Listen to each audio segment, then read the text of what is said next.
საზოგადოება ხშირად გამოხატავს უხელს იმის გამო, რომ ქართულ სუპერმარკეტებში სასურსათო პროდუქციის ფასები ევროპულ ფასებს მნიშვნელოვნად აღემატება. საკითხის შესაფასებლად შევარჩიეთ რამდენიმე ძირითადი სასურსათო პროდუქტი, შევადარეთ საქართველოსა და ევროპის კონკრეტულ ქვეყნებში ამ პროდუქტების ფასები და გავაანალიზეთ ფასდამატი სტრუქტურა, მათ შორის ქსელური მარკეტების სავაჭრო პრაქტიკა. ქართულ და ევროპულ ფასებს შორის სხვაობა მართლაც საკმაოდ დიდია.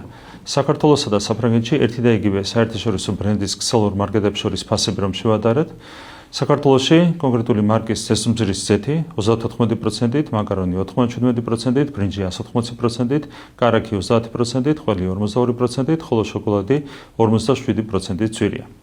ფასებს შორის სხვაობას განაპირობებს სადისტრიბუციო კომპანიებისა და მარკეტების მაღალი ფასდამატი, რომელიც საქართველოს საზღვრიდან დახლამდე საშუალოდ 86% შეადგენს.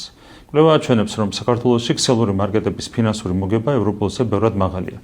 კერძოდ, საქართველოში კონკრეტული საცალო ქსელების წმინდა მოგების მარჟა 7, 8 და 14%-იც გია, როდესაც ევროპაში მათი წმინდა მოგების მარჟა საშუალოდ 2%-ია. აქ ისიც გასათვალისწინებელია, რომ ევროპაში მარკეტების ოპერირების ხარჯები, ფართის იჯარა, შრომის ანაზღაურება, კომუნალური ხარჯები და სხვა ბევრად უფრო მაღალია. ასევე ძალიან მაღალია დისტრიბუტორი კომპანიების წმინდა მოგების მარჟაც, რომელიც საქართველოში, როგორც წესი, 6-დან 13.5%-მდე მერყეობს. პროდუქცია ფასდამატი და მიმწოდებლისთვის დაგესრებული ფინანსური ტვირთი იმდენად დიდია, რომ ქართველი მწარმოებლებისთვის ხშირად უფრო მომგებიანია საკუთარი პროდუქცია არა ქართულ მარკეტებში გაყიდონ, არამედ საზღვარგარეთ ექსპორტზე გაიტანონ. ამიტომ არის, რომ ხშირად ქართულ მარკეტებში მრავლად ნახავთ ისეთ უცხოურ პროდუქტს, რომელიც ქართულ კომპანიებს საზღვარგარეთ გააქვთ.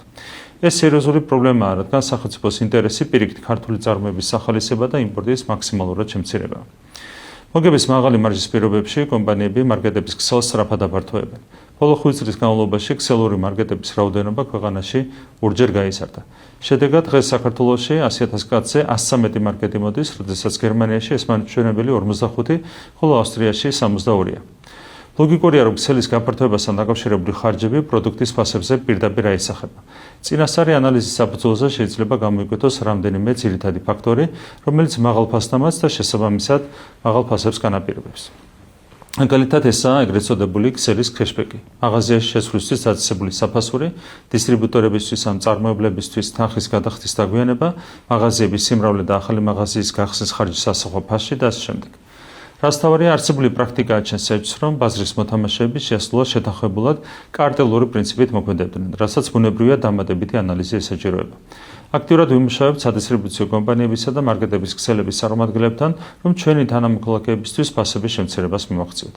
საჭიროების შემთხვევაში ამისათვის სხვადასხვა ქვეყანაში აპრობირებულ ანტიმონოპოლიურ მექანიზმებსაც გამოვიყენებთ. გარდა ამისა, მოუწოდებ სამართალდამცავ უწყებებს სიღრმისეულად შეესალონ საკითხი და დაადგინონ ხომ არ იკვეთება კონკრეტული სუბიექტების საქმიანობაში სისხლის სამართლის დანაშაულის ნიშნები. ასევე მინდათ ხოლო საქართველოს პარლამენტს შექმნა საპარლამენტო კომისია, რომელიც საკითხის შესაფასებლად შესაბამის საპარლამენტო ბერგეტებს გამოიყენებს.